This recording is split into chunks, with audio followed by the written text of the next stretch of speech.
안녕하십니까, 농부라의 가르침입니다. 오늘은 아파트 내 집 마련, 왜 아파트인가에 대해서 말씀드리겠습니다. 원금 손해가 없는 예적금 풍차 돌리기를 반복해서 1억 원을 만들고 수도권 최소 광역시 아파트를 사라, 내 집 마련을 목표로 부동산에 대한 공부를 해라, 계속 말씀드린 이야기입니다. 그럼 이런 질문이 있을 수 있습니다. 꼭 아파트만 사야 됩니까? 아파트 말고 단독주택은 어떻습니까? 아파트는 윗집 아랫집 층간소음 너무 불편하고요, 무엇보다 너무 비쌉니다. 나는 돈이 없습니다. 그런데 집을 사고 나서 내가 산 집값이 떨어졌으면 하고 생각하는 사람은 아무도 없습니다. 그리고 처음 산 집을 계속 사는 사람도 없습니다. 언젠가는 이사를 가야 합니다. 거주와 투자를 모두 생각하면 아파트밖에 답이 없습니다. 주택의 종류에 대해서 알아보겠습니다. 일단 단독주택, 다가구주택, 다중주택 이런 것들이 있고요. 아파트, 연립, 다세대 주택,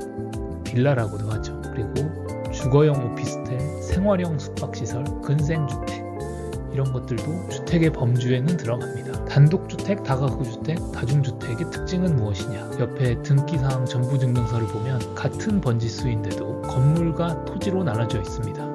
당연하죠. 토지 플러스 건물이죠. 여러 세대가 살고 있어도 토지와 건물이 한 사람의 소유입니다. 보통 그렇습니다. 그럼 아파트, 연립주택, 다세대주택의 다른 점은 101호, 102호, 201호, 2602호 한 번지수 안에서도 여러 개의 호실이 나눠져 있습니다. 동도 나뉘어져 있죠. 동 호실별로 소유주가 다릅니다. 이런 것들을 집합 건물, 구분 등기된 건물이라고 이야기합니다. 옆에 등기사항 전부증명서를 보면 몇 동 몇 호라고 해서 따로따로 등기가 되어 있습니다. 취향은 존중합니다.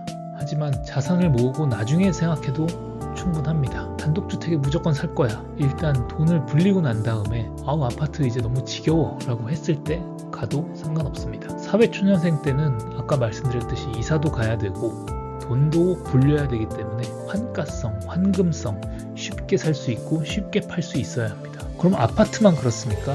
예, 아파트가 주로 그렇습니다. 신라면은 어디서나 같은 상품입니다. 서울이나 부산이나 제주도에 가도 똑같습니다. 맥도날드 빅맥도 세계 어디에서나 맛이 일정하기 때문에 빅맥 지수라는 말도 많이 쓰이죠. 아파트도 마찬가지입니다. 정량화, 개량화되어 있습니다. 신라면이나 빅맥처럼 5구, 84, 24평, 33평, 방3, 화2 이런 식으로 집에서도 그 아파트가 어떻게 생겨먹었는지 다 볼 수 있습니다. 인터넷 세상이어서 그런 게 아니고 아파트의 특징이 원래 그렇습니다. 부동산 불패, 아파트 불패, 강남 불패라는 말 많이 들어보셨을 겁니다. 이 공식은 대한민국 역사상 깨지지 않은 진리입니다.